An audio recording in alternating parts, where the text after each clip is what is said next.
မကွေးသားဆိုတဲ့ပို့ပိုင်ရှင်တယောက်ကအမေအိုတယောက်ဇီဝါရေးကလည်းအစင်မပြေသားတယောက်ကထိုင်းကိုသွားပြီးတော့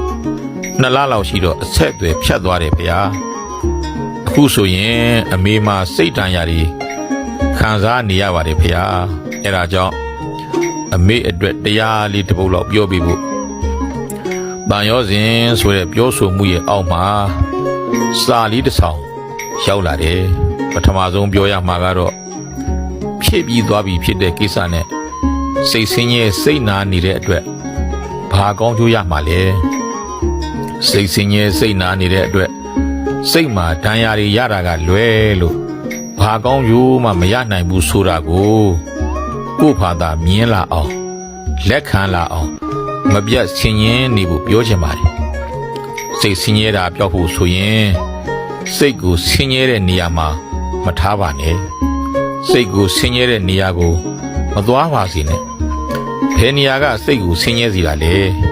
သားကိုမကြည်နပ်နေတဲ့စိတ်ငါ့ကိုဖြတ်သွားတယ်ဆိုတဲ့စိတ်အဲ့ဒီစိတ်တွေဟာဒေါသစိတ်တွေပဲအဲ့ဒီမကြည်နပ်စရာဒေါသဖြစ်စရာအာယုန်တွေစီကိုယ်စိတ်ကိုမသွားမိအောင်တားဆီးဖို့ပဲအဲ့ဒီမကြည်နပ်တဲ့ဒေါသစီအမုန်းစီမရောက်ရင်စိတ်ကဆင်းရဲမှာမဟုတ်ပါဘူးနောက်စာထဲမှာဖတ်ရတာကတော့အဆက်အသွယ်ပြတ်သွားတယ်လို့ဆိုတယ်ဖြတ်သွားတာလားအစင်မပြေမှုတစ်ခုခုကြောင့်ပြတ်နေတာလားဘယ်လိုဆိုတာတိတိကျကျမသိရသေးပါဘူးဘယ်လိုပဲဖြစ်ပါစေသူ့ဘက်ကသိတတ်ခြင်းမသိတတ်ခြင်းသည်သူ့ကိစ္စသာဖြစ်တယ်ကိုယ့်ကိစ္စမဟုတ်ပါဘူးလို့မြင်ရတယ်အကြောင်းမှန်ကိုတိတိကျကျမသိရပဲကိုယ်အတွေးနဲ့ကိုမြင်ပြီးတော့ခံစားနေတာဆိုရင်အဲ့ဒါလိုခံစားမှုမျိုးကအတွေးချက်ရင်အတွေးချက်တော့ခံစားရတတ်တယ်ဒါကြောင့်ဘာကိုမှတိတိကျကျမသိရသေးဘူးဆိုရင်တော့လေအဲ့ဒါလိုအတွေးကိုမချက်ဖို့အတွေးတွေကိုထိန်းချုပ်နိုင်ဖို့ကြိုးစားပါလို့ပြောချင်ပါတယ်စိတ်ထဲပေါ်လာတဲ့ဖျားပြောစကားလေးတစ်ခုကိုပြောရရင်စရတော်စေပိဘိက္ခွေဘိက္ခုနောဥပ္ပစ္စတိသွားနေတော့မှဖြစ်ဖြစ်ရက်နေခိုက်ပဲဖြစ်ဖြစ်အိပ်ရာတဲ့လှဲနေတော့မှဖြစ်ဖြစ်ထိုင်းနေစဉ်ပဲဖြစ်ဖြစ်ဖြာပါဒဝိတက်ကောဟောတိဒေါသနဲ့ရှင်တဲ့အတွေးတွေမကျေနပ်တဲ့အတွေးတွေဝင်လာရင်နာတိဝါတိတိအဲ့ဒီအတွေးစိုးတွေကိုဝင်လာတဲ့အချိန်မှာပဲကိုယ့်ကိုမလွှမ်းမိုးနိုင်အောင်လုပ်ပါဇဟတိအဲ့ဒီအတွေးစိုးတွေစိတ်နာစရာအတွေးတွေကိုဖဲပြစ်ပါဝီနောတေတိအဲ့ဒီစိတ်ဆင်းရဲနေတဲ့အတွေးတွေကိုထုတ်ပြစ်ပါဗျန္တိကရောတိအဲ့ဒီမကောင်းတဲ့အတွေးစိုးတွေကိုကိုယ်စိတ်ကနေကင်းစင်သွားအောင်လုပ်ပါအနာဘာဝံခမေတိအဲ့ဒီအတွေးစိုးတွေကိုနောက်ထပ်ကိုယ်စီကိုထပ်မလာအောင်ထပ်မတွေးဖြစ်တော့အောင်ကိုလုပ်ပါတဲ့ဘယ်လိုအဲ့ဒီအတွေးစိုးတွေကိုနိုင်အောင်လုပ်ရမှာလဲအထဗျာပါရာယပိတံဝတ္တိဒီအတွေးစိုးတွေဟာငါ့ကိုပျက်စီးစေတဲ့အတွေးစိုးတွေပဲပရဗျာပါရာယပိတံဝတ္တိဒီအတွေးစိုးတွေဟာငါရင်ပျက်စီးစေတာဆင်းရဲစေတာမဟုတ်ဘူး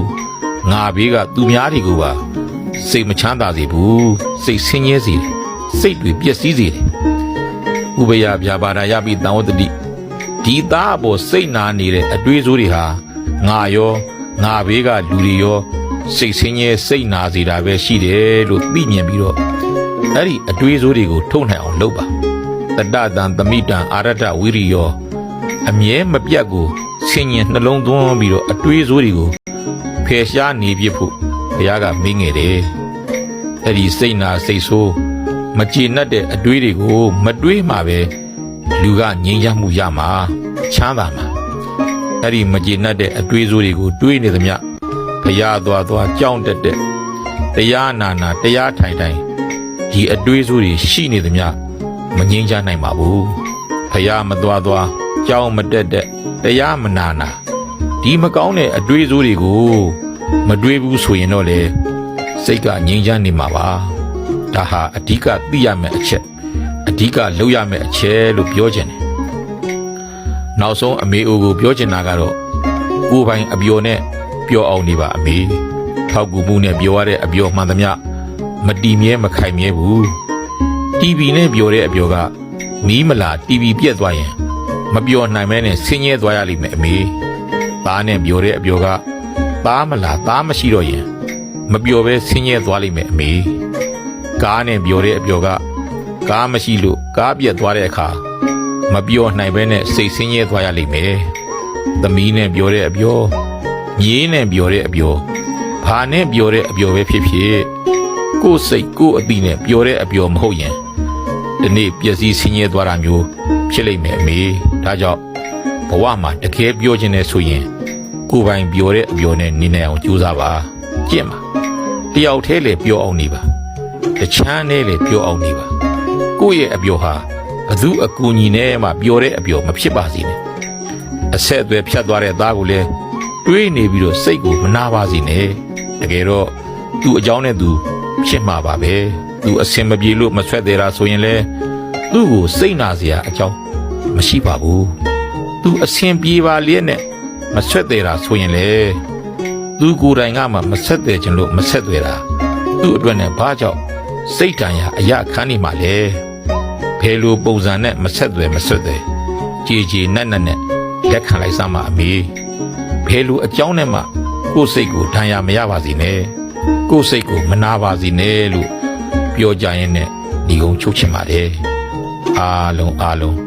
အတွေးစိုးများကိုဖယ်ရှားနိုင်ပြီးတော့ကိုယ်ပိုင်အပြောနဲ့ပြောနိုင်ပါစေလို့ဆန္ဒပြုရင်ဒီကုန်းချုပ်လိုက်ပါတယ်